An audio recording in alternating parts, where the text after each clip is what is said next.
So one thing I liked about, take this off now.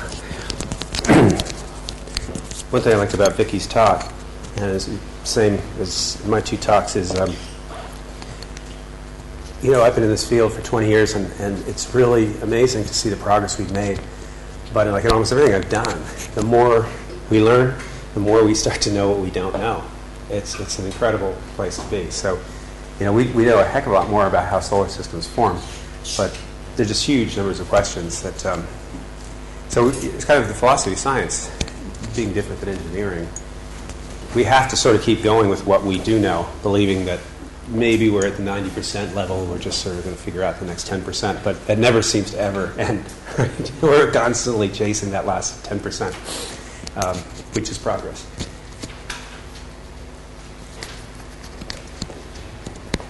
So I think in the other talk, or maybe this talk, I'm not sure, and one of the things that really blows my mind is, so as far as we can tell, but based on experiments, and we can tell pretty well, the Earth is very undersaturated with water, and yet we've had an ocean, as far as we can tell, it's been stable for 4.5 billion years.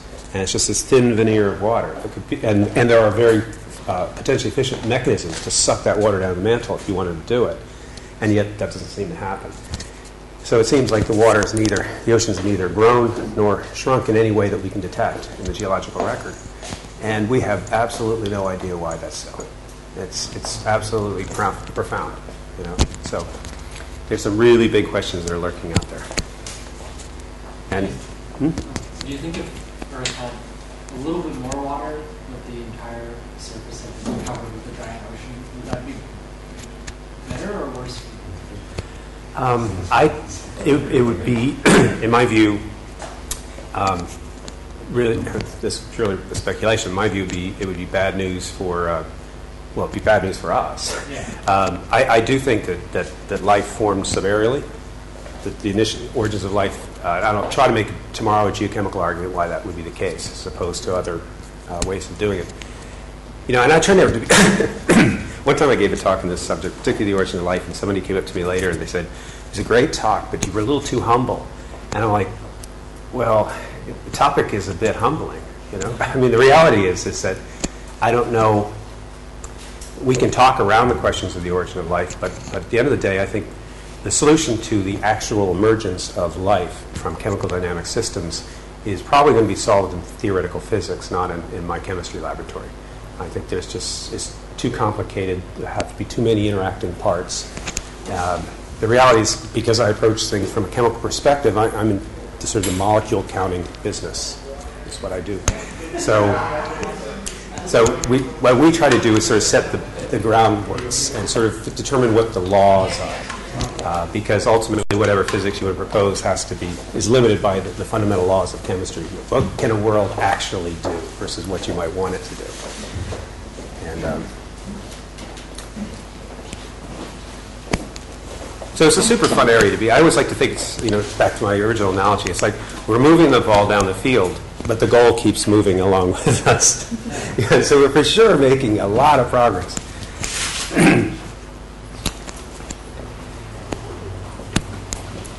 So while people trickle in, excuse me, there's some allergen out there that I just breathed in as I was sitting there taking in the air. Got some pollen too, or whatever it is.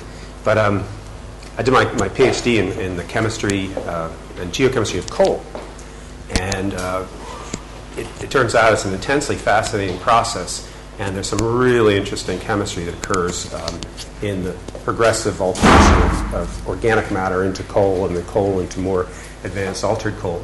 And on a geologic scale, some of the biggest organic chemistry that's ever occurred on this planet, and half of that chemistry, if you talk to any physical organic chemist, they'll tell you is impossible. And yet you can see very clearly what has occurred. And so I was studying coal purely from a fundamental standpoint. My personal view about coal from an applied standpoint is it's a very dirty fuel that should be kept in the ground. Nature did a very good job of extracting that carbon, keep it there. I'm sort of embarrassed to say all of my PhD research was supported by the big coal companies like U.S. Steel and I don't know what the other big one was. So for some reason they felt that they could put a little tiny bit of money into fundamental research related to coal, so that's what I did. But so I feel guilty that my PhD got paid for by dirty fuel, but now I personally believe it's really bad. And I don't know if anybody else can trickle in. I'll go off on my coal thing. So there was a very famous Scottish environmentalist, I don't know what his name was, and at the time of the Fukushima Daiichi disaster related to the big earthquake, the NPR called him up, thoroughly expecting to say, aha, see, this is what I've been saying, and, it's anti-nuclear power, look what happened, blah, blah, blah, blah. And instead he turned the whole thing around, and he said, this is why we should go nuclear power. And NPR was like, what? What are you talking about? He said, well, look, this thing just got hit by a Category 9 earthquake. And the disaster that occurred at Fukushima Daiichi was entirely man-made. It was mistakes that the engineers made, not that the whole thing could have been shut down, and they didn't. And it was there's a lot of interesting sociology associated with what happened there, but it wasn't engineer design. And he said, but even with this disaster, worst case scenario, he said, you've got a tiny little area of contamination. That's bad. But he said, around every single coal-fired power plant, you are just contaminating the entire Earth with really nasty stuff. And it caught NPR completely by surprise, and myself as well, but I completely agree with him. Should I get started? No, yeah. 5 minutes. Yeah. Oh, okay. All right. 5 minutes.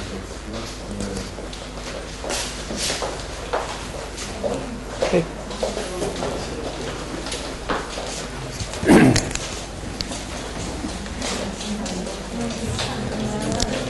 And ship to the origins of life, and also to small molecule chemistry that could occur on a planet like Earth, and how that would be relevant to the emergence of life. And so I'm going to talk about those two subjects, the meteorites and comets in this one, and the other subject tomorrow. But I'm actually going to link the two together, because in two different ways, so I'll explain as I move on. So I studied both of these subjects and have done so for close to 20 years, actually 20 plus years. And originally, I always used to separate my interest in studying organic matter in meteorites and comets from my interest in studying the emergence of life on this planet, because I didn't see a connection, which may be surprising to some people, because comets and meteorites detect amino acids and all sorts of interesting molecules. But as I'll show you in this talk, and related to what Vicki said earlier, the formation of terrestrial planets is such a violent process that it seemed to me that anything that might be interesting going on in a carbonaceous chondrite would be completely erased in the process of forming a terrestrial planet. So, but it turns out that as science has evolved, my own thinking has evolved, and now it's become, as things do, a little bit more nuanced. I'll tell you right up front, I don't believe that the comets and meteorites are delivering the fundamental components from which life assembled itself. And I'll spend much more time talking about that tomorrow. So what I want to talk about is what these things can tell us, in my view, about why the Earth may or may not be special. Vicki already covered this, but I just want to say that, well, I think one of the most profound things for me in my career is that 20 years ago we didn't know of a single extrasolar planet, and the idea was that maybe these things would be extraordinarily rare. And now the reality is, through missions like the Kepler mission, something like, I forget how many candidates there are. There's like about maybe over 3,000 candidate stars now that have planets and perhaps multiple planetary systems. So it's almost getting to the point now where the idea of finding a star that doesn't have a planet would be the odd case. And that's a really profound shift in 20 years. So for your generation, exosolar planets is the, sort of the rule of the day. But for me, I remember the first discovery of one, and we were truly amazed. And now it's commonplace. So it makes the question of our specialness, I think, even more urgent. Why are we sitting on this planet, considering why we're sitting on this planet? So, of course, the big discussion is always about trying to find Earth-like planets in habitable zones, and habitable zone is the code word for liquid water being possible on the Earth's planet's surface. But at the end of the day, Paul Butler is at my institution, and he'll just tell you, well, all I can give you is a radial distance and a temperature, right? So he said, I can't tell you there's actually going to be an ocean there, because to have an ocean, you need an atmosphere, right? That's going to function in a big way into what a habitable zone is. But that's the bottom line. So the idea is liquid water seems to be required. It may imply life, but then again, we also need a carbon cycle. And so one of the questions that intrigues me is whether water and carbon are inevitable in Earth-like planets. Is this a rare case, or is it always the case? And so I want to talk about that in the context of meteorites. So when you think about carbon in the universe, you wouldn't think it would be difficult to get carbon in anything, because carbon is extremely abundant in the universe. It's, in this case, the fourth most abundant element next to hydrogen, helium, and oxygen. And so from a universal perspective, carbon is one of the kings. It's not a problem at all. And certainly when you look out in the universe, you see evidence of carbon pretty much everywhere you look. So these are beautiful images of stars at the very end of their lifetime, highly evolved stars, and that red color is attributed to carbon in these expanding envelopes in the death rows of the stars. And if you look into star-forming regions, could turn it around, and say, for example, look in the microwave spectrum of molecular clouds in the Orion Nebula, you see evidence of organic compounds wherever you look. So again, carbon is very abundant, and it's almost ubiquitous. It's just point your telescope wherever you look for the appropriate wavelengths, and you'll see evidence of carbon.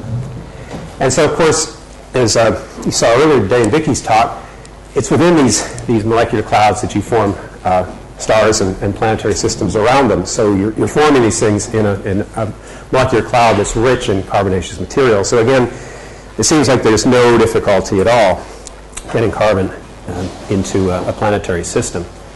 And so again, if you then look at our solar system, that seems to be the case. So that high abundance of carbon that you see in the universe is carried off nicely into our star. And since our star is made from the material that was in the molecular cloud, the reasoning being that it should be reasonable that there's plenty of carbon in our solar system. So to really understand the building blocks of planets, we only have two things. We have primitive meteorites and comets. And these are the remnants of the molecular cloud, as much as we can see. Been somewhat altered, I'll discuss. So the question is, what I'll address here is in what form does carbon exist in these primitive bodies? And to what extent does that inform us about how easy or not would it be to retain carbon in a terrestrial planet? So this is one of my very favorite images of our solar system that was provided to me by one of my colleagues, Scott Shepard, who studies Kuiper Belt objects. And what it shows us is the Oort cloud, and then this little tiny blue box shows our outer solar system in the Kuiper Belt. So the Oort cloud is presumed to extend out about 5 trillion miles. And it goes so far out that stars nearby it perturb it and create this wonderful circular distribution. Nobody's ever seen the Oort cloud. That's another beautiful thing. It's inferred by the trajectories of certain comets, like Comet Halley. So this is entirely speculative. You can't see it. Similarly, the Kuiper Belt you can barely see that, right? We have a mission out there. So here's Pluto's orbit, and then you have Neptune, and you have Uranus, and then you have Saturn, and the innermost ring there is Jupiter. And so on this scale, the inner solar system is just not even observable. So I think that is pretty amazing. So comets come from the Oort cloud, and they come from the Kuiper Belt, and are fundamental. So it turns out, to really study something the way I study something, you have to have pieces of it. And we're fortunate, in the case of comets, we have two sources of what we think are cometary material. One that's inferred, which is interplanetary dust particles that rain into our upper atmosphere, and we capture them. And they're curated, actually, at Johnson Space Center, and you can ask for these, and they'll send them to you. And the other is a mission that we flew to a comet and collected comet particles as the spacecraft flew by, which is an incredible thing. And this is also what Vicki was talking about, Don Brownlee's mission, the Stardust mission. So from remote studies, we had seen, when the Comet Halley came back the last time, there was a Giotto mission. I think that was ESA, but I don't know if it was called ESA at that time. But we got a lot of information. We determined that actually they're quite rich in organic matter, up to maybe 23 or 8%. And then similarly, when we study interplanetary dust particles in our laboratory, these things are very rich in organic carbon. But what these organic solids are and where they come from is actually unknown. There's a lot of speculation. So that's something that I've been involved in, and that's what I'm going to emphasize the stuff that I've been doing. So this is a Stardust mission. Again, you need samples. You have IDPs. This is an incredible mission because I think they flew 3.3 billion miles in 6 years and were able to actually get there, capture these particles, put in a little sample container, fly by, and then drop it off as this dark spaceship just kept flying along. And this is, Scott Sanford took this picture, Scott Sanford was there, took this picture of this capsule coming in, and it landed in this dry lake bed. Turns out it wasn't that dry that time, but it's all okay. And they were able to retrieve the particle collector, which is truly amazing. And just on an offside, it's amazing how few people know of this mission. It drives me batty. If you're like in a cab or a bar, you start saying, do you know that we flew out to this comet and collected these things and brought the samples back? And they're like, no. So I fault NASA a little bit for that. I think they could do a better job of publicizing their own missions. But the bottom line is they had to collect these particles, and the relative velocity of these particles was something to the order of 6 kilometers per second, which is flying.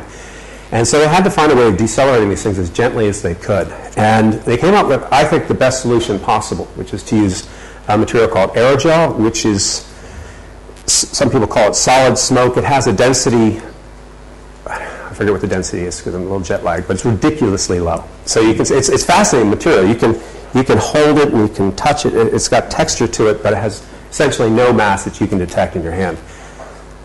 But it's very, very porous, and it did a really great job. So here's a beautiful image looking through the aerogel. So the exposed surface of the aerogel is behind you, and they're looking at a particle that's entered the aerogel and stopped a couple millimeters into the aerogel.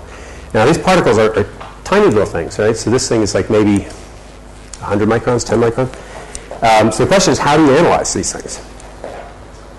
Well, I use molecular spectroscopy. And I'm going to talk about 2 different molecular spectroscopies in this talk, and since it's a summer school, I'll introduce them a little bit. It turns out for the little teeny tiny things, I use a somewhat unusual but very powerful tool that I've been using probably the last 20 years in all sorts of different applications, which is called X-ray absorption near-edge structure spectroscopy, but we use an X-ray microscope to do it. So as I'll show you, we can get spectacular information in tiny, tiny little regions. And then when I talk about the meteorites, the mass of these materials are relatively enormous, and so we can collect enough organic matter that we can use another spectroscopy, which is very powerful, which is called nuclear magnetic resonance spectroscopy, which has given us enormous insight onto what this material is and ultimately how it formed. So to get into X-ray absorption near-edge structure spectroscopy, which is typically called XIIIs, it's in some ways very simple and fundamental. So in the soft X-ray region of the spectrum, so I'm using an example. This is a cartoon of benzene. And so you see here the pi orbitals, and here's the pi star orbitals. So you have basically in the ground state, all your pi orbitals are fully occupied with electrons, and your antibonding orbitals, of course, by definition, are antibonding, don't have any electrons. And so if you excite, if you have X-rays of the right energy, that they can photoexcite core level electrons. These are the non-bonding, the 1s orbitals, deep within the atomic potential, but not involved in bonding at all. You can excite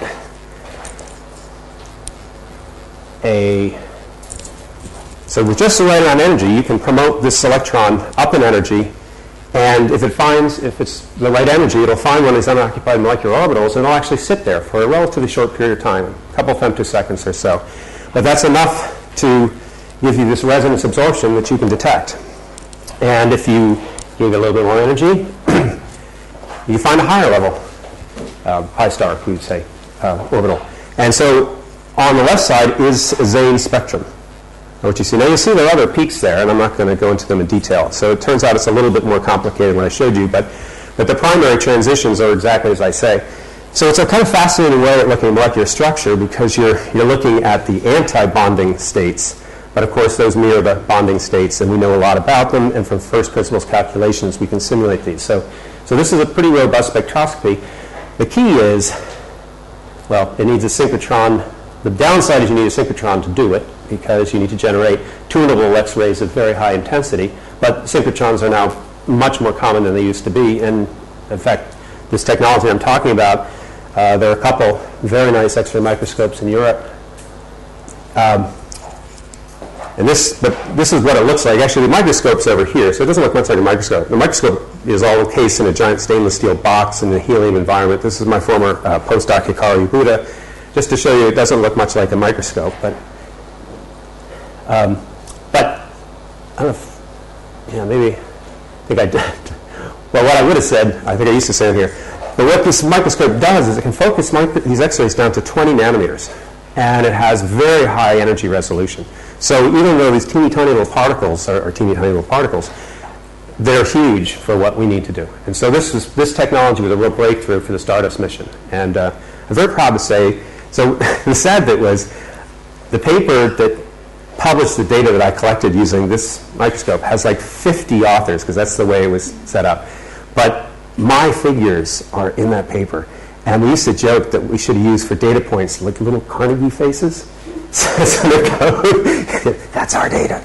But you know, the way it was on the principal examination team, everybody who analyzed it was on the paper. And so that's just that was the rule of the road, and we accept that. But we're so proud. It really, in fact, the science, not the science lead of the mission, but the engineering lead of the mission, who's at Caltech, and I'm spacing on his name, actually came up to us and said, he said, thank God you detect this material, because we were the first to detect bona fide organic matter in it. And the reason was, and this is a lesson for you, if you become a mission PI, be very careful what you state as the criterion for mission success. Because apparently they had stated that they would go out and collect particles from a comet that had organic matter. They should have simply said, we will collect particles from a comet. So that extra stipulation, the NASA lawyers would have said, mission fail. So it's crazy, you know, but they certainly collected these particles. So what you have, this is a cross-on now of the impact, and you see the particles will come in, and they kind of explode in these bulbs here, and then fragments of them come shooting down and stop at the very end. And so everybody in the beginning was really fascinated with those, and as Vicki explained beautifully, it turns out those are really important particles, because these particles are various silicate oxide, calcium oxide, iron oxide, grains, some iron sulfides. What was surprising is these particles are clearly something that came from the very inner solar system and then went all the way out to the Kuiper Belt, say 9 billion miles away or so, and then, you know, became part of a planetesimal, and then that planetesimal was perturbed in the Kuiper Belt, and that fragment of that planetesimal comet came back into the solar system maybe 4.5 billion years later, and was intercepted by our little spacecraft and brought back to Earth. And so I would say, if you ever seen, back in the day when we were kids, there was a Canadian story about the incredible journey of a cat and a dog, or maybe a cat and 2 dogs that were dropped off here and then made their way back to their home. Well, that's what this particle did. So that was super cool. And this gives you an example of what the X-ray microscope can do. So this is 2 microns bar there, and you can see we're imaging iron and oxygen, calcium, and you can do a composite image. And you see these little iron spots here, or iron sulfides. There's some calcium silicate here, and the rest of this is presumably it's a predominantly magnesium silicate. So the green is oxygen. Could be olivine, could be encetate, could be both. So pretty powerful, but that's not the organics. It turns out we found most of the organics in this region, and that was pretty cool. And so this is what the organic particles look like. Now some of these are just sitting on the silicon monoxide. This is sitting on the silicon monoxide. This one is embedded in epoxy, and that was embedded in epoxy. And so we went in and we interrogated these. And the nice thing about XIIIs, I should also say, is that it's such a powerful spectroscopy because you're working from the core level that you never have what we call matrix effects. So you never have to worry about epoxy contaminating your spectrum. You know exactly what epoxy looks like. If there's some epoxy there and you're interested in something that's infused with epoxy, you can trivially subtract epoxy out of the spectrum and get what you're looking for. So it's really nice spectroscopy. So this is what we saw. Now I'm not going to dwell on this spectrum, but on the top I'm comparing 3 different meteorites and 1 anhydrous interplanetary dust particles, and then this was the comet-filled 2 organics. And the take-home message here is that the organic chemistry in this stuff is really complicated. I haven't even highlighted what A, B, C, or D are, and I can tell you later if you're interested. But the point is, the aromatic 1s to pi star that I showed you in benzene, or for that matter POS, is not abundant at all. So this was interesting. It meant that if POS are a major component of carbon in this in our solar system, they're not represented in the cometary organic matter at all. The problem is it's also extremely complicated, and it begged the question, do these compounds form in the solar system before or after molecular cloud collapse? And yes? Can you remind us what the significance of pause? Yeah, so I had not realized that myself. So when I started studying organic matter and meteorites, and for that matter, interplanetary dust particles, all of these astronomers would come to me and say, well, it's all pause, right? And I'm like, no, it's pause, very poorly represented. So pause are polycyclic aromatic hydrocarbons, so multi-ring systems. Do you think that I'd see this? And they said, well, we often see UV emission features of pause when we look at young disks. And so this young star will basically is emitting a lot of UV. It excites these large multi-ring aromatic compounds that then emit characteristic frequencies they can detect. Well, it comes down to, in my view, and so A, they may well see them, but I don't. That's a statement of fact. And then the other thing is, that, of course, they're seeing something that's seeable. It's the only molecule that's going to be emitting anything. So it turns out that pause are emitting. They are present there. What they're observing is correct, but not representative of a large volume of carbon in a given solar system. So it's an observational bias, it turns out. But it's an excellent question. And I came into this sort of, as I said at the beginning, my background is in studying the macromolecular structure and chemistry of coal. And that's how I actually got involved in this, is when somebody saw the kinds of tools that I have in my laboratory, and I'm studying kerogens and other things. They said, oh, you've got to study these organic solids and chondrites because they're really complicated. Nobody knows what's going on. And I did, and we have worked out a lot. So going back to this beautiful diagram, so again, Oort cloud goes out 5 trillion miles. Kuiper belt goes out to, say, 5 billion miles. And I'll go back to it. So now I'm going to focus. I told you what I can tell you at this point about comets because we have very few samples. We obviously know a lot more about carbonaceous meteorites. And as it turns, they are also very rich in organic solids. And so now we look at the asteroid belt, which Vicky was talking about, and this is a lot closer to the Earth. Now we're talking maybe 100 to 300 million miles from the terrestrial planet that we know and love. And so it's reasonable to ask about what's going on with carbon here. I'll also state, if I forget to state elsewhere, when I got involved in this, the presumption was that organic matter that you find in the Kuiper belt, and for that matter Oort cloud objects, because they're so far out, the presumption was they've always been extremely cold, and therefore that those carbonaceous solids had to form through some cold process. And the process that people have liked is basically UV photochemistry of small molecules embedded in interstellar ices. And so that's also the cottage industry for a lot of people to say, well, this is how that stuff made. Then the presumption has been, since the asteroid belt and carbonaceous chondrites derived from the asteroid belt are actually very close, very much into part of the inner solar system, the predominant view has been that this material had to form through a higher temperature process because this is a higher temperature regime. And in the 80s, there was some really pioneering work using, at the time, very good molecular methods, molecular spectroscopic and spectrometric methods to study the stuff, and they thought, wow, this has got to be really high temperature material. So the point being is that nobody ever reasonably expected organic matter and this stuff to be related to what you see in comets. But we also never expected to find inner solar system silicates in comets. So clearly are very, as I like when Vic put it, this beautifully organized, this elegantly, delicately, smoothly designed solar system is not nearly so simple. So meteorites have been studied for a very long time because they're really the best way we know to study how planets form and evolve. And just because, for the simplest background, they fall into two categories of flavors, differentiated and undifferentiated. Now, differentiated meteorites include what are called achondrites, stony iron meteorites, and then iron meteorites. So what they help us understand is one of the key aspects of our planet's formation, or for that matter, any of the terrestrial planet formation, and that is of core formation. So you can look at the various stages of metal silicate separation, segregation, and many different facets of this. So you can hold the core of a planet in your hand when you have an iron meteorite, which is a phenomenal thing. And I've got one in my office, and it just blows my mind.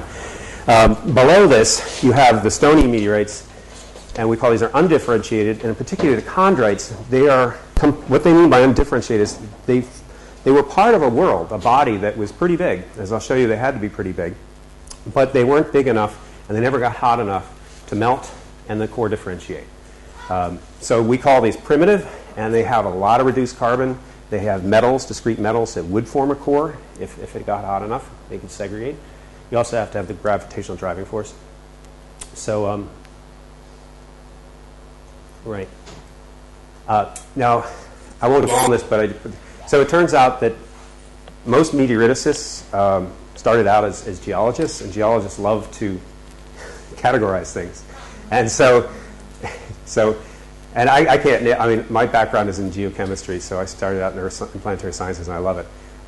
But so they break down into carbonaceous, ordinary, enstatites, Rs, and Ks. So you'll see these phrases. And then within the carbonaceous, you have CIMs, CRs, etc. So CI means it's an Ivuna-like. So we'll find a certain carbonaceous chondrite. We decide that it's a carbonaceous chondrite as opposed to an ordinary chondrite. And then the first one we find is slightly different than another one. We'll call it the find. So Ivuna was the name of a find. And Murchison is a fall. And I think Ivuna is a fall. Renazzo is an R. Ornans is an O. Vigorano is a V. I think so. Yeah. And I have no idea what K and H are. But in any case. So these numbers that you see here, these are what they call petrologic types. And I'll get back to that. So that's a kind of strange scale. The idea is 3 means it's unaltered thermally and unaltered aqueously. Then if you start to alter it aqueously, 2 is more altered than a 3, and 1 is more altered than a 2. And then going the other direction, if you go from a 3 to a 4 to a 5 to a 6, it's being thermally altered. It's heating up. Oh, thanks. You have a pen. Yeah, that'd be great. Thanks. So we'll get back to that. But the key thing is that chondritic meteorites, again, they're rich in organic solids. They are primitive inner solar system bodies. I told you what primitive means. But the key here is they're fragments of asteroids, and asteroids are fragments of little worlds. So these little worlds existed for some considerable time before they were ultimately destroyed and fragmented in the asteroid belt. And we're talking something on our tens to hundreds of millions of years of a lifetime that these worlds had. So when we say primitive, and you'll see this all the time, that doesn't mean they didn't have some history to them. Actually, some of them have quite a bit of history. And that history is very useful to us because it's the earliest history of our solar system. It's the only record of the early history of our solar system. But the origin of these things have been debated for a very long time. So the beauty is, as I said, they are conveniently delivered to our laboratories, and they're big. And so we can do a lot more with these than we can with comets. Right. So it turns out the abiotic organic inventory in carbonaceous chondrites, and actually this has not changed much in 1998, is really quite substantial. So about up to 2 weight% of the carbonaceous chondrite is carbonaceous material, which is enormous. It's way more carbon than we have on this planet, which is an issue I'll get back to. There are interstellar grains, there's diamonds, silicon carbon, graphite, these tiny, tiny bits, although you can detect them. I mean, that's pretty cool. There's some carbonate. Most of the carbon here, in some cases almost all of it, is in a form which is called macromolecular. It means you can't dissolve, and it's insoluble organic matter. You can't dissolve it in any solvent. It's just this complex organic solid. And then you have, at a lesser extent, in some cases up to 30%, but most of the time it's below 1%, of all sorts of interesting small molecules. So rather than talk about all of this in one shot, what I'm going to do is I'm going to focus on this aspect in this talk, and then tomorrow, where it's relevant, I'll talk about these compounds in relationship to small molecule chemistry. So this is just an example. So one day somebody had randomly just cut through a meteorite using a focus ion beam mill, thinned it down to a thinness that we could take with the X-ray microscope, and just asked us to take a look at it. So it's just random slice through any meteorite. And so this is a map that we took, a carbon, iron, calcium map at very high resolution, and everything that's red is carbon. And so you can see that these meteorites are loaded with carbon, and anywhere you cut through them. And they have these very intriguing shapes. So this is a little hollow ball. So that's actually a hole, and it's a hollow little sphere of carbon.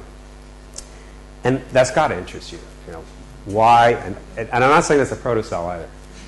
I won't go there. But I'll get back to why it's a hollow, smooth little ball, because that's, I think, critical to understanding how this stuff formed.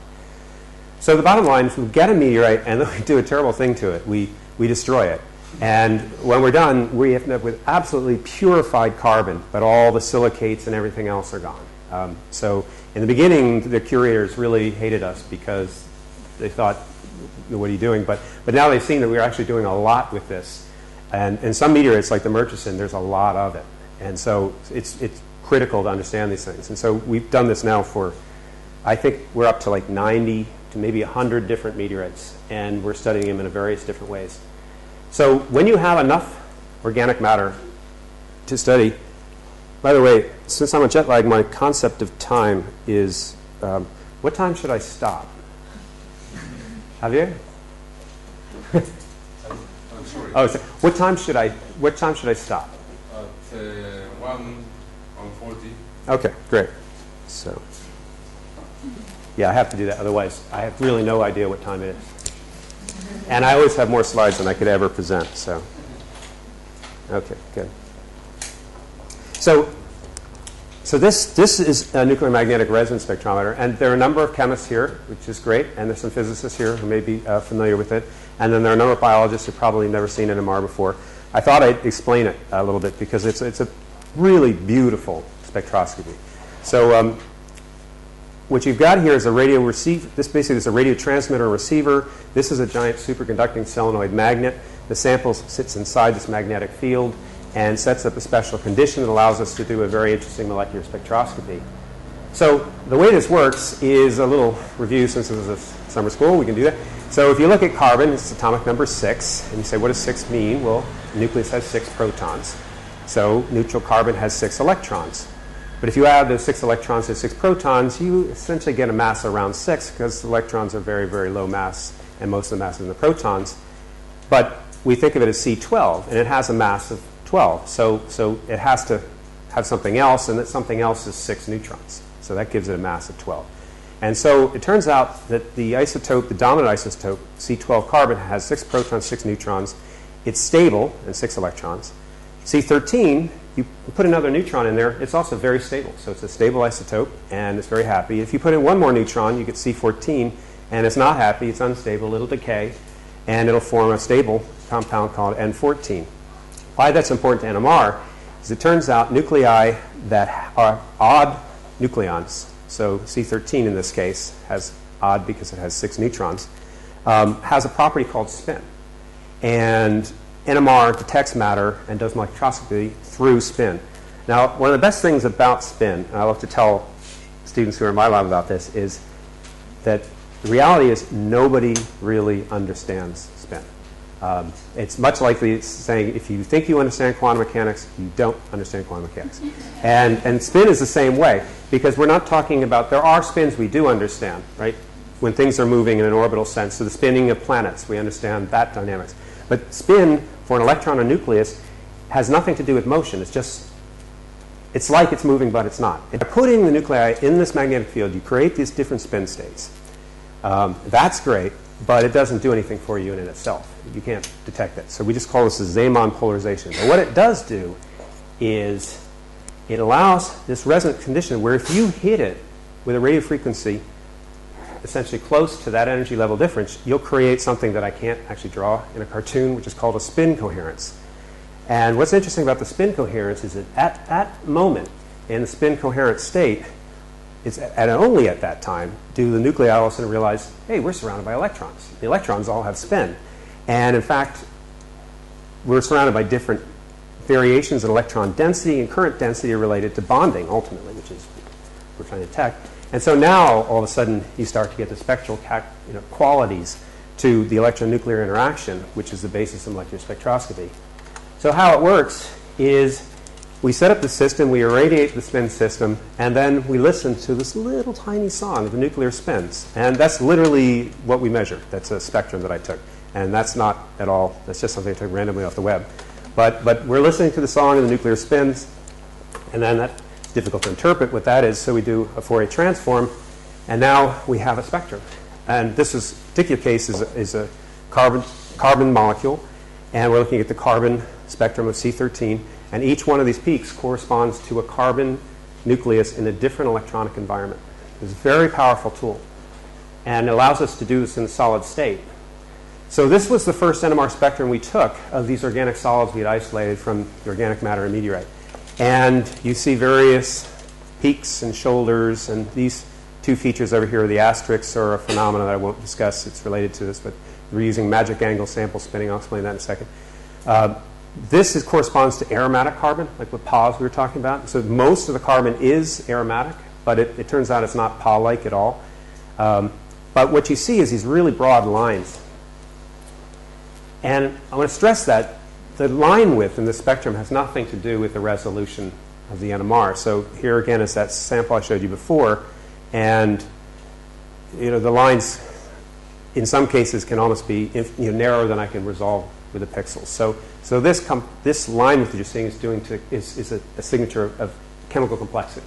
So it's saying that whatever this stuff is, it's very aromatic, and it's really, really chemically complex, which is intriguing. So to go just a little bit further, I said we were using magic angle sample spinning. So this is a class, I'll just go into it. So what is a magic angle? A magic angle is a unique angle, and crystallographers know the magic angle very well. So if you take a cube and you take the threefold rotation axis through the cube, the magic angle is the angle that the threefold rotation axis makes with any one of the edges of the cube. And if we give it z, x, and y, what makes it unique is rotation at that will rotate z into y, y into x.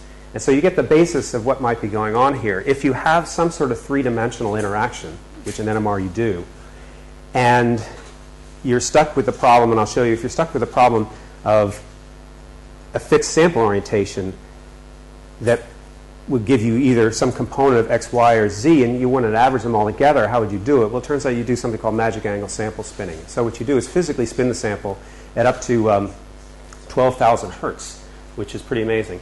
And just to show you, this is something we'd never do, but I did it for a demonstration. If you didn't do magic angle sample spinning, you get this big broad lump. This is the same compound. But if you spin really fast, you get these nice sharp lines. So this difference here, these big broad interactions, is telling you something about some three-dimensional object embedded in the molecular structure. And this is a beautiful sculpture a friend of mine made. It's called the magic angle spinning sculpture. So I think it's pretty cool. But it shows the concept. And so the bottom line, what you're looking at is that you've got all sorts of possible orientations. And you have one fixed magnetic field. So in a hypothetical case, let's suppose we had solid amorphous carbon monoxide. It turns out that most of the carbon monoxide molecules would be oriented sort of perpendicular to the field, and very few statistically would be oriented exactly parallel. And so instead of getting one sharp line, you get this big broad peak, which we call a powder pattern. Why I'm going through all this is, if you only had one thing, this powder pattern has a huge amount of information. I mean, it's absolutely it has everything in it you'd want to know about the electron density around that bonding system. But if you have 5 or 6 or 7 different, or even 3 different carbon environments, they're all going to overlap, and it's going to be ridiculous, and you won't be able to say anything at all. And so hypothetically, I'm just showing how you could have all of these solutions would use the same isotropic frequency as if you were doing fast spinning, but each one of these environments would be telling you something very different. And so it'd be nice to be able to get that back if you could do it. Could you have your cake and eat it too? And the beauty of NMR is you can, because NMR works in the time domain, and so you can insert additional time spaces. So you can have multiple time dimensions. And so in this particular case, you can have an evolution dimension we call time 1, and then an acquisition dimension time 2. And you do the same kind of experiment we did before. And here's my friend with his magic angle spinning sculpture. But here you have time 1, time 2, and you're measuring now the song and the nuclear spins in time space. And then you do a Fourier transform 1, and then a Fourier transform 2, and now you have a 2-dimensional spectrum, which is way far, I know, from meteors, but I'm bringing it back. So the bottom line is, here again is that same molecule I showed you before, but now we get both the isotropic spectrum here and each individual powder pattern for each one of those peaks separated out. So now you can really go to town and interpret what's going on. So you don't just have to use the actual frequency. You sort of say, well, at a frequency of about 50 ppm, it could be this or it could be that. Now you can actually look at that and say, oh, that's a methoxy. So this is where so we decided to apply this very time-consuming spectroscopy, it turns out, to Murchison, to these primitive chondrites. And this is what we would see if we just did normal NMR. And now this is the projection into this we call evolution. And you can see we've done a really good job in a two-dimensional experiment of recreating exactly what we see here. So then the question is, what do we see in the powder patterns? And it turns out this is one of these really breakthrough moments for me because, well, two ways. First, it took me 5 weeks to get these data. One of the longest experiments I've ever run because the signal noise just is not very good. And you had to run it, tune it, run it, tune it, run it, tune it. So I've realized I've done this, and nobody's ever going to scoop me on this because nobody's ever going to do that. And then the worst bit was, even after I'd done that, it seemed like I didn't learn anything new. It's like most of the stuff that it showed me just confirmed something that I already knew pretty well. So I was wondering about it. But one day I said, well, let's go back to the data. And I'm glad I did because, and this gets back to, in the 80s, Ryo Hayatsu did a really good job of studying the stuff. And in the only methods he had available to him. And he didn't have the advanced solid-state NMR techniques that we have today. And he concluded that one of the major components of this material is what we call an alkyl phenol. So it's a molecule like this. It's a benzene ring with oxygens decorating the edge of it. And that was to him, and to all of us at the time, a signature of high-temperature origins. And it says, wow, this stuff looks like it's been cooked, and so it's a high-temperature source. And then he went on to do some nice experiments that seemed to reproduce this. And so, I mean, it really locked in the idea that this organic matter you're seeing in the carbonaceous chondrites formed hot internebular processes. However, and this is a powder pattern in blue calculated for exactly that carbon. So quantum mechanics is so good now that you can go in and calculate from ab initio precisely what the electronic interaction will look like, and that's what you get. So it's a beautiful fit. So that's fine. However, now I did something stupid here. I switched colors. So in red is actually that fit. So, and in blue you see the fit that you get for what you have. And it isn't anything at all like what we were told it was supposed to be. And in fact, what it is a very closely related molecule. So this is a case, it's long-winded, I'm sure, but this is a case where the isotropic frequency of this molecule is identical to the isotropic frequency of that carbon in that molecule, but the structures are actually very different. And the second we realized, oh my God, there's a lot of fear in it, it was like a light bulb moment because it pointed immediately to a very simple low-temperature origin. And that is this origin, which is the simplest way that we know of to get furans is to basically do low-temperature alteration of sugars. And the simplest way to get sugars is to condense formaldehyde with itself to make them. And so this is all chemistry that can occur very low temperatures. It has to be wet. I'll get back to that. But it can occur very mildly, very low temperature. And it leads, as all these arrows are supposed to point to, intrinsically to enormous chemical complexity, or at least on paper, it seems to. So the natural thing, can we do it in the lab? And I should tell you that wherever you look in the universe, and wherever you look in molecular clouds, and wherever you look in interstellar ices, formaldehyde is one of the more abundant molecules, and it's also, from a chemist's perspective, a very reactive molecule. It's also very toxic. And one of the reasons it's so toxic to you and I is because it reacts with you and I. So if we think that's the case, we should test this. So you can, just sitting on the shelf at no temperature at all, you can just mix formaldehyde in a basic solution, and it'll just start to polymerize. And it's beautiful. It goes from yellow immediately to this deep red, and you start to see the bottom is getting black as solids are just precipitating out. And eventually it becomes opaque and black, and the solids are just precipitating out. And then we can collect them, and we can do NMR on them. And so here's this Murchison meteorite, bona fide material, and we can see in various stages we're looking at something that's not exactly the same, but it's very, very close. It exhibits the same broad resonances, chemical complexity, frequencies are the same. So the same kind of functional groups that lead to any one of these peaks are represented, maybe not exactly. And we're exploring how to refine this a little bit further. But what really kicked it for us was when we did XIIIs on this, because it's a completely different molecular spectroscopy. So this, it's quite possible that you say, oh, they don't match, it doesn't work. So this is Murchison. And here are formaldehyde solids. And these are the comet samples from comet Wild-2. And then these are all interplanetary dust particles. And you can see, in fact, some of these, if I mix these together, you wouldn't be able to distinguish one from the other. And if you can't distinguish one from the other, you could say, well, maybe it's a coincidence. It would be a ridiculously fine coincidence. To me, it was a smoking gun.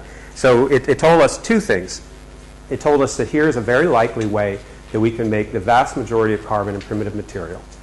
And it also told us that there seems to be a complete chemical relationship between what you see in the inner solar system and what you see in the Kuiper Belt, which was a pretty radical thing. But I think from Stardust we're now realizing that, as Vicky said, the solar system is much more mixed up. So the chemistry provides the means, but process provides the morphology. So not everybody liked this idea because they liked this idea.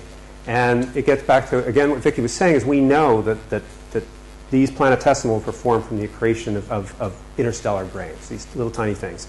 And the reality is when you form a little interstellar grain, you're doing this in a vacuum, very low temperatures. Particles float along and they stick to each other. And this is exactly what they're going to look like. So this is formed through a process called diffusion limited aggregation. It's not mysterious physics at all. And they're going to be these fractal, fluffy little particles. And so somebody here said, yeah, we recognize that. And then they coded, hypothetically here, this nice little ice mantle. And they said, now we're going to do some photochemistry. I note here that the ice mantle should also be fractal. It's nothing special. That every water molecule just, when it hits, it sticks, right? And so it's not going to be a nice smooth thing over its fractal body. So they got that right. I would argue they didn't get that right.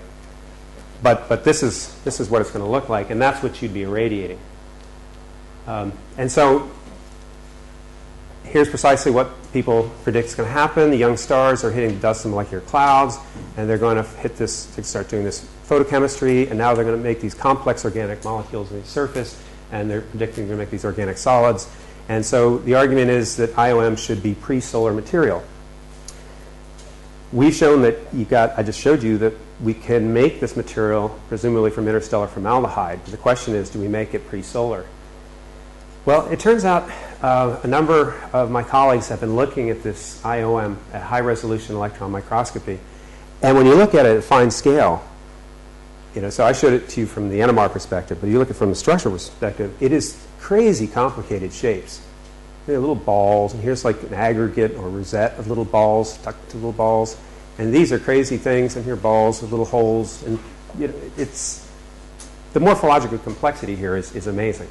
I mean, I think that alone should tell you that the idea of forming these things at, say, 10 to 20 K in the interstellar medium or in a cold molecular cloud seems improbable. And then you find this thing. This is like this huge vein of organic matter, all glopped together in some crazy way. And again, this is, I'm being, I think, generous to say it's hard to imagine this forming in the interstellar medium. And then if you look at comets, so these are IDPs, again, and you see the same sort of strange little round hollow shapes. So it turns out that physical chemists understand that polymer shape is governed by physical chemistry. And it all has to do with, this is what's called a binodal surface, where you have phase separation between a polymer and its solvent. And depending, and this is a thing called the glass transition. So if you start to phase separate up in this region, you can form all sorts of different shapes and textures. And like this and like that. These are just natural polymer systems. And it's the basis, actually, of the paints industry, because if you want a flat paint or a glossy paint, you have to control the polymerization and separation of latex polymers. But one key thing falls into here is that polymers can only stick to each other when they're above the glass transition, right? So if you try to use, if you try to use duct tape in Fairbanks, Alaska in the winter, it doesn't work. It's useless because it's below the glass transition of the adhesive. So you need very special tapes if you want to tape anything in Alaska. But the bottom line is most polymers have pretty high glass transitions, and when you put a lot of oxygen into them, like you have in IOM, their glass transitions go to very high temperatures. In water even has a fairly high glass transition temperature, and carbon monoxide has an estimated glass transition temperature that's somewhere below 68. But the point is, everything that we see in this organic matter argues for processes that happen above some TG, right? And those TGs are way above what you would have in a molecular cloud. So this is now an image of our formaldehyde polymer. You see these nice little round balls. And in fact, we can fib through them and they're hollow. And I showed you earlier, this is a nice little round hollow ball in a carbonaceous chondrite. So in this case, we understand why this looks like this. In this case, the only explanation I can give you as to why this looks like this is because it formed from a process like that. Again, this was not very popular. Again, we see the same thing. This is what you see in a meteorite. This is what we make with formaldehyde. So, and just another pretty picture, but so the bottom line is if these things formed, so the argument is these things are sitting now in a matrix of rock. And if they formed in a wet environment, it had to happen before this thing became a rock and compacted. So it argues that asteroids must have been really, really, really wet earlier. And we can that factors very much into the discussion we had earlier about how wet was the solar system and why is the ocean what it is. But the bottom line is we think we have a good explanation. It doesn't have to be hot, but it has to be liquid.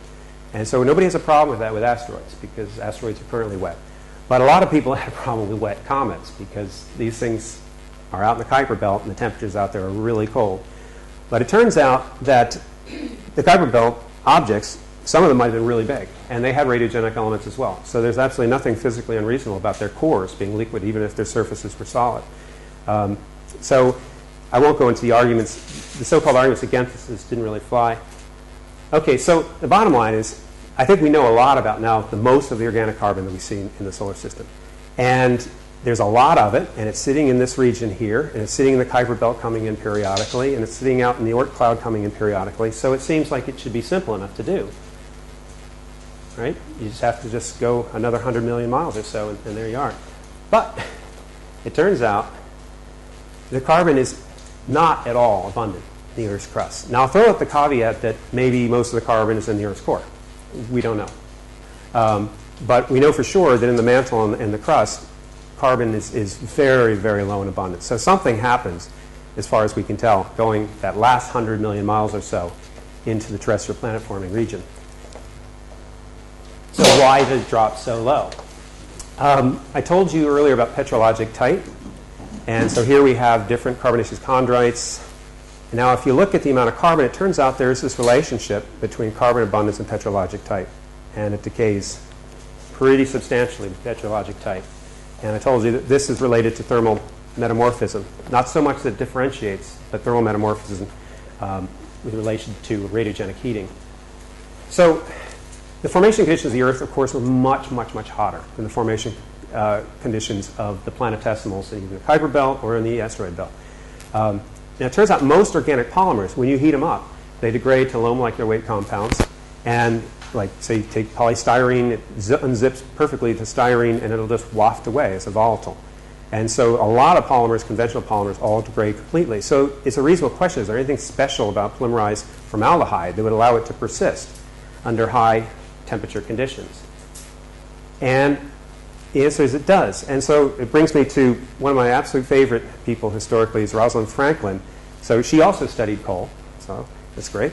She solved the structure of DNA, but was not, actually her data was stolen from it, and other people got the Nobel Prize for it. And she discovered something called non-graphitizable carbon. And so here is a TEM image of non-graphitizable carbon. And what she discovered was some compounds, you could heat these things, not in oxygen.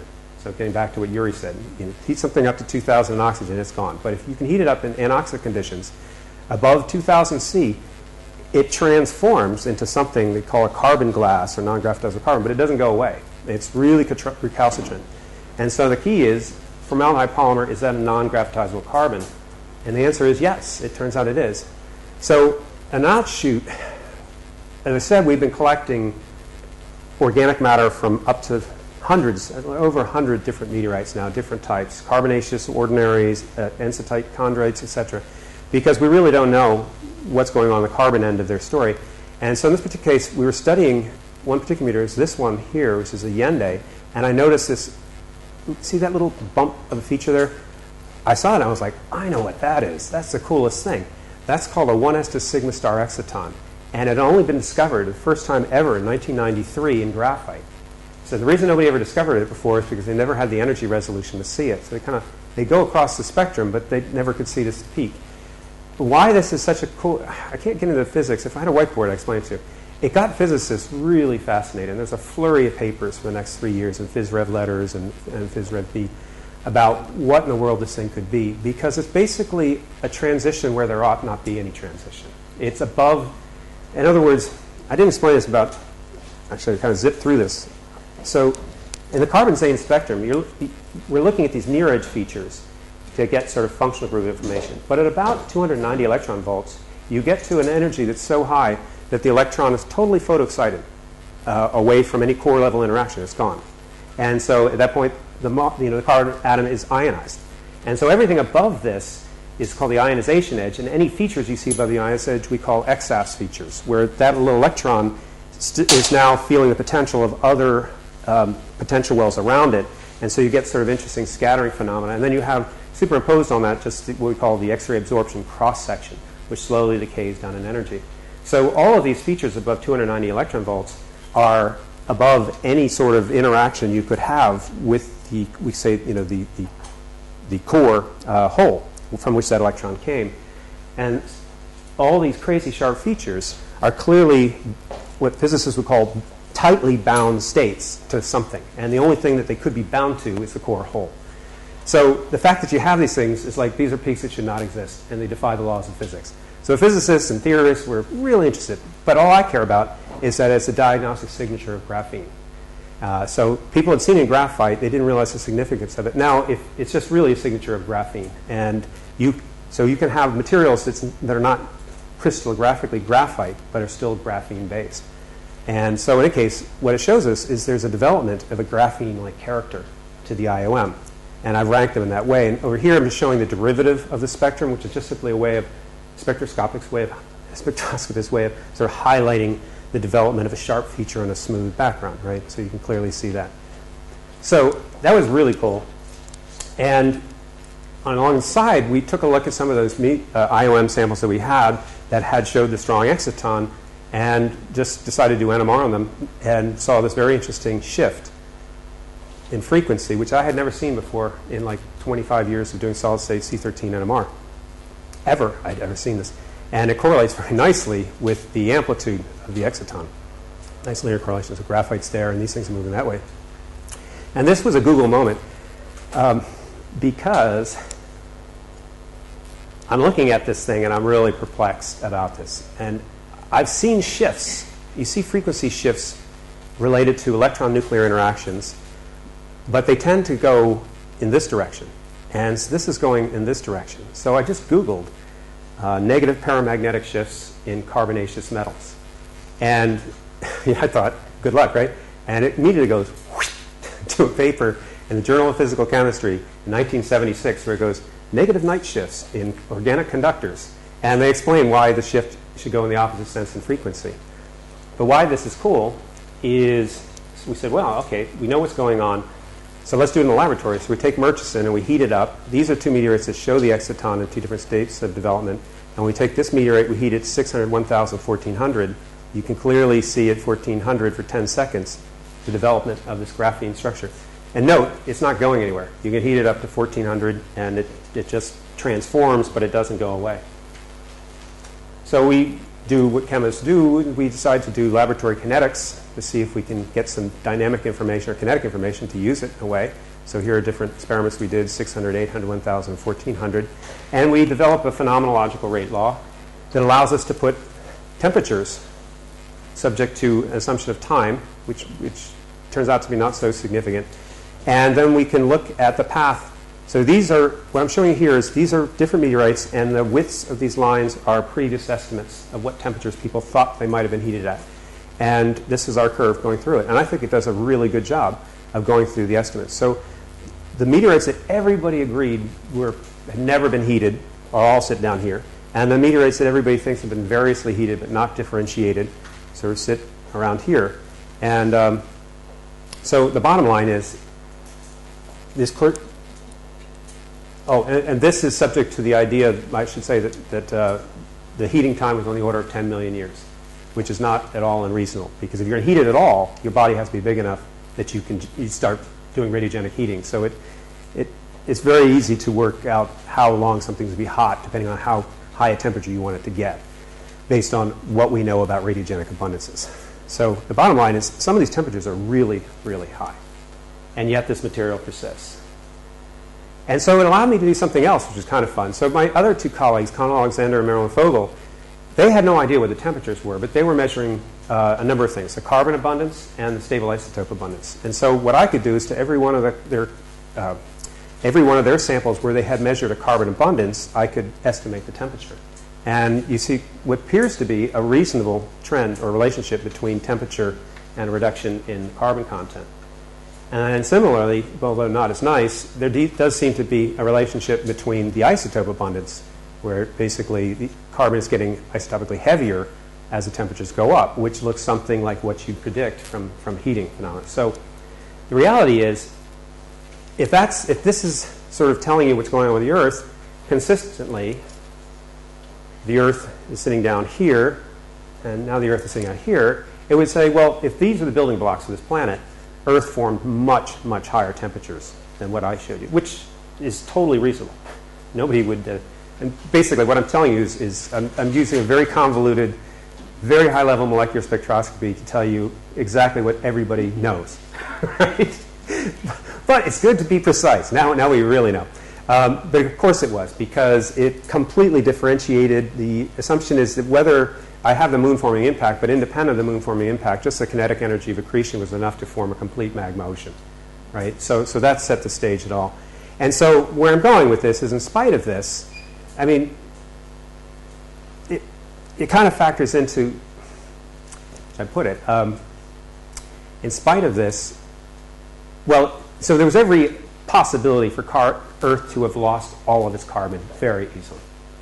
And what I'm arguing is the reason it didn't is because of the formation mechanism of the carbon to begin with. So it's the fact that this formaldehyde material is the source of organic matter, and the beauty of it, it forms a material that is thermally recalcitrant. So it forms what Rosalind Carbon called non-graphitizable carbon, allowed a small fraction of that to be retained in a world that otherwise you would think be devoid of volatiles. So now you've got this very carbon core planet with a tiny little biosphere sitting on the very, very surface of it. And it really begs the question how that could possibly have occurred. And in fact, the striking thing to me, and I'm kind of ahead of time, but because I want to do that. Well, we've got time for questions. In any case, the striking thing to me is, quite frankly, if I didn't know anything about the solar system and you sent me from another solar system to search for life in the solar system, the last place I would have looked would have been the inner planets and Earth, versus Venus or Mars, any of those planets, because precisely what we know to expect, which is a very silicon oxide crust, all of the reduction potentials in the core, and why in the world should there be a biosphere there. And I'm going to touch tomorrow on why I think there should be. The hint of the question is, I think it links, this is a statement of more than faith, and I have some, I think, pretty compelling arguments why I think that you might agree with me. You can argue with me, and I encourage you to do it. I think plate tectonics saves the day. I think it's absolutely essential to the question. So as we start to hang on contingents or qualifiers for what a habitable world has to be, if you need a notion, and I'll make the arguments a little more articulate tomorrow, or in more detail tomorrow, why that's so, I think plate tectonics really is critical, and for reasons, but I'm going to save that for tomorrow. So I'm going to stop on this subject. So that's all I'm really going to say. That's where I think the major, for me at least, the most important things about meteorites is that they have this capacity to get carbon in a form that we have the best chance to retain some of it, even though we lost a lot of it. I could speak to the water question at all. It turns out water is easier to retain than carbon by far. And the reason it is because it's what we call it a meltophile. It loves silicate melts. And so even though you're sitting in a molten molten reservoir of silicate melt, water loves melts. So water is much easier to keep than carbon. But hopefully I've shown you that meteors and comets share similar chemistry. So that's actually a very new way of looking at things. And it's consistent with what the Stardust mission told us, that in fact there is an ubiquity to this sort of the carbon chemistry, at least in the solar system, from out in the Oort cloud all the way into the inner solar system. the product of this chemistry is thermally recalcitrant, so I think it enables at least some of this to remain post-accretion. And then the next bit is what I'll talk about tomorrow, which is the consideration of the origin of life and why I think plate tectonics is critical, and we can debate that too. So I haven't talked about the small molecule chemistry, but I will talk about it tomorrow because I said in the past I was never really particularly interested in it, but I've recently become interested in it again, but maybe not for the reasons that you think, not from the point of view that, oh, they're delivering alanine to the surface of the planet. As I'll argue tomorrow, I think it's essential that this planet's capable of making its own alanine, right? And if it can't do that, just throwing. So it's kind of going back to the introduction by Javier. You can't just it's not going to happen spontaneously. It has to be a process on this planet. We just don't understand the physics of the process, but it has to be something intrinsic. And that's all I'm going to say today. So if you have any questions, I'd be delighted to ramble on some more. Thanks.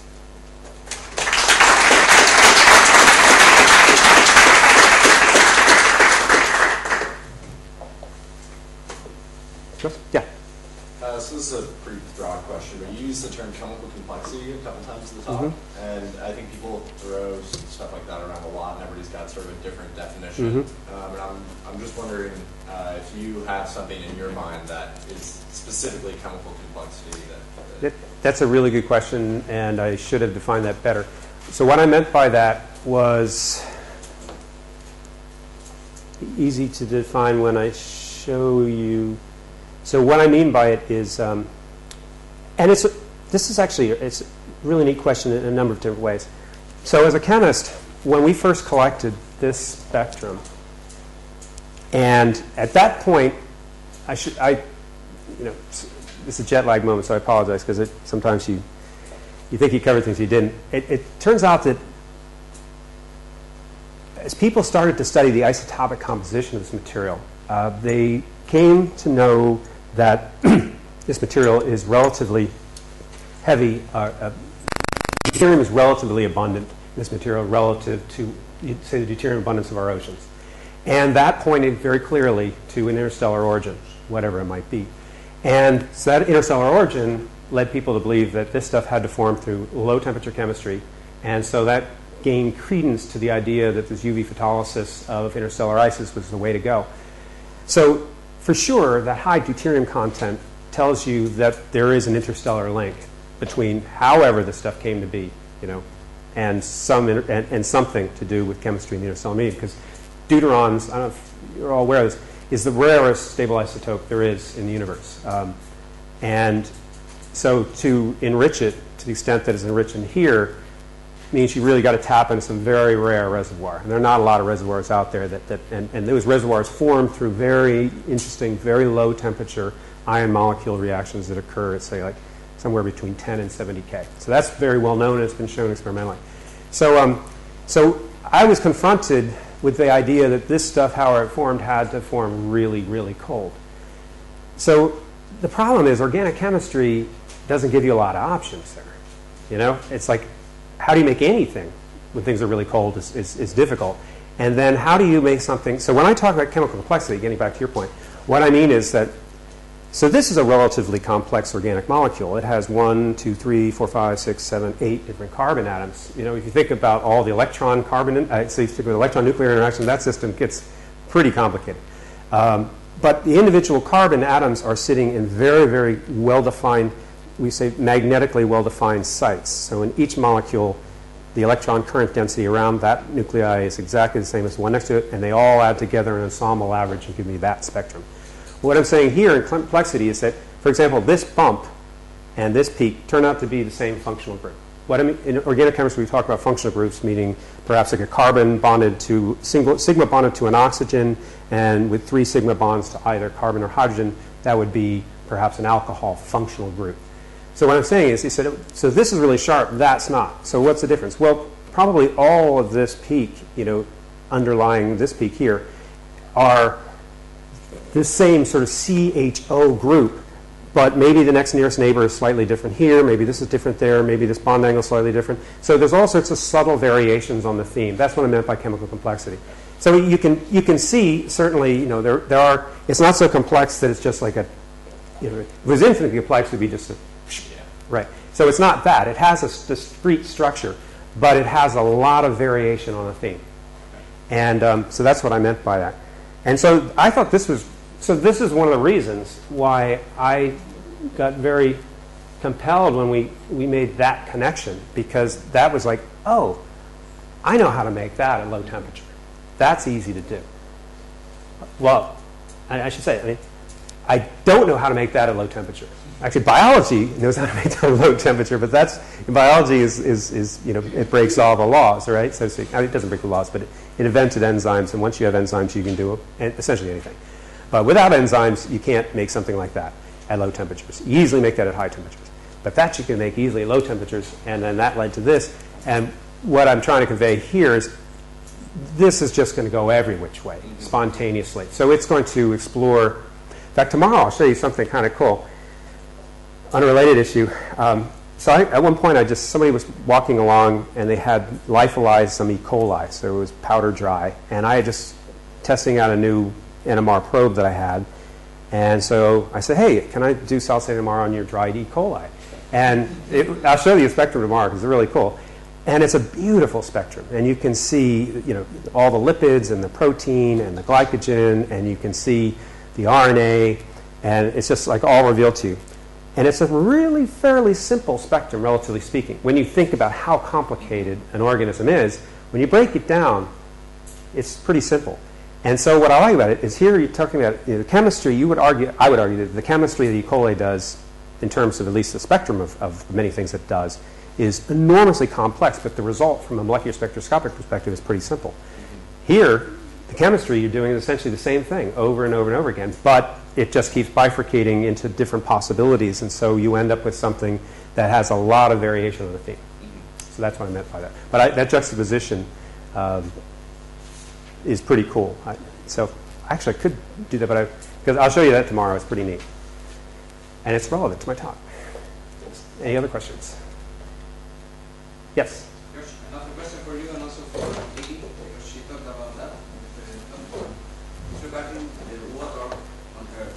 I mean, there is a kind of consensus about the percentage of water delivered to the Earth by meteorites, comets, with respect to the previous part of water present in protoplanets.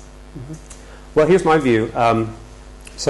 You know, I have a lot of different hats, and one of the things I study is water interactions with silicate melts, because it turns out that's a very important thing, even today.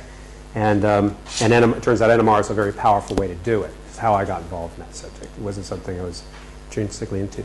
But it turns out that water loves silicate melts. And we know that, you know, carbonaceous chondrites, virtually all of them, even the ones that have been heated to some extent, actually retain some water in a structural form. So for sure, you know, as you build this planetesimal, you're going to build it with water. And then the question comes down to how efficiently are you going to lose it?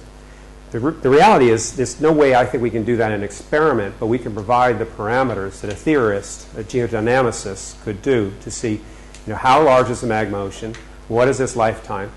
The idea is people who study this and say that actually the surface of the Earth cools and solidifies actually rather quickly, even as the magma ocean persists in some depth into the mantle. So once you seal off that surface with the idea that the melt has the affinity of water for silicate oxide melt is really, really high. I mean, some of the glasses we make, we don't even bother making them in the summer. They'll soak up water so fast they'll make your head spin. It's just, you know, it's amazing, the affinity that the silica oxide. So there's every reason. I don't think we have to worry about adding water to the Earth. I think in some ways we have a bigger problem getting rid of it. But there's so many I was talking to Vicky about this earlier on. There's so many fundamental problems with water.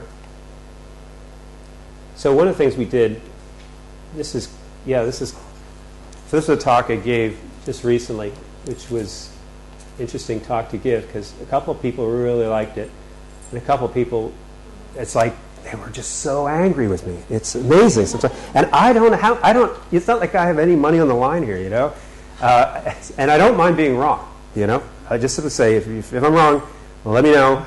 Put it in my back pocket. I'll keep going. I don't want to waste my time on something stupid.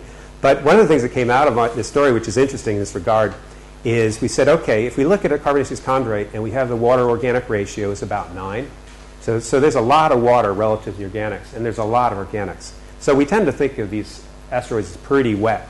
But we determined in the laboratory, and this should be true anywhere, that there's a fundamental maximum yield of how much solid you can get out of this reaction, because there's a cross-reaction that's competing with it, and we know what that is, and it's not mysterious. So we know that you can't get more than 20%. And we also know the water-formaldehyde ratio that you see in interstellar ices in these molecular clouds is on the order of 100 to 1. So you factor all these things in, it implies there's probably 50 times more water in that asteroid. 50 times. Than there currently is present, which is a lot. So 98% of that water was lost.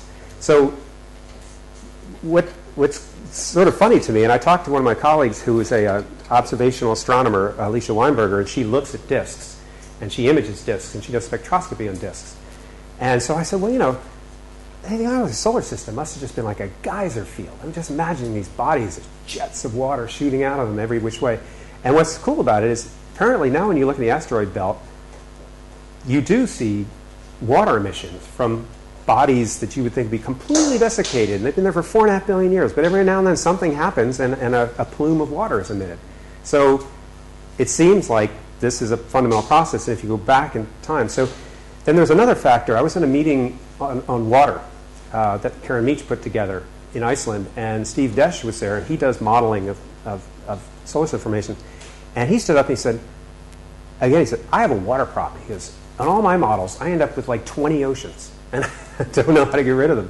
So water is, I'm just getting, I don't have any simple answer. But I think water is a critical question here. And the question I'll raise tomorrow, but so we're thinking on now, the thing that really stumps me, and I love to ask people who think they know what's going on, is how can it be that we have clear evidence of a stable ocean atmospheric system on this planet for 4.5 billion years. And we know for sure from experiment that the mantle is undersaturated with water completely. So you could put 20 oceans easily into the mantle. And we know we have a mechanism to get that water down there via plate tectonics. Somehow, some way, this system's been stabilized. It almost sounds Gaian, I mean, it's almost like there's some feedback that allows the ocean to persist. There seems to be no evidence that as far as we can go back, we have evidence of continental weathering, which means as far as we go back, we have evidence of continents. There may be variations in the ocean, but nothing that we can detect, so nothing so significant. I think that's an absolutely profound question. And again, it's in some way is linked for sure to the sustenance of life. And I would argue if that's linked to the sustenance of life, somehow it's also linked to the emergence of life. I just don't know how. I think it's a really amazing question. I was talking to somebody recently, and I said, I think that it's kind of nice to say that I think our field, the field that we're all working in, broadly in sort of that Venn, I like that Venn diagram, the bio, geo, astro questions have never been more profound. The more we know, the more we realize, that we're making progress, and we're seeing what we don't know, and then in relationship to our own biosphere and what we're doing to it, is profound. And I talked to one colleague, this is all thing, and I said, I think we've never been more relevant ever than right now. And she goes, she's a geophysicist, she goes, yes, and you know why?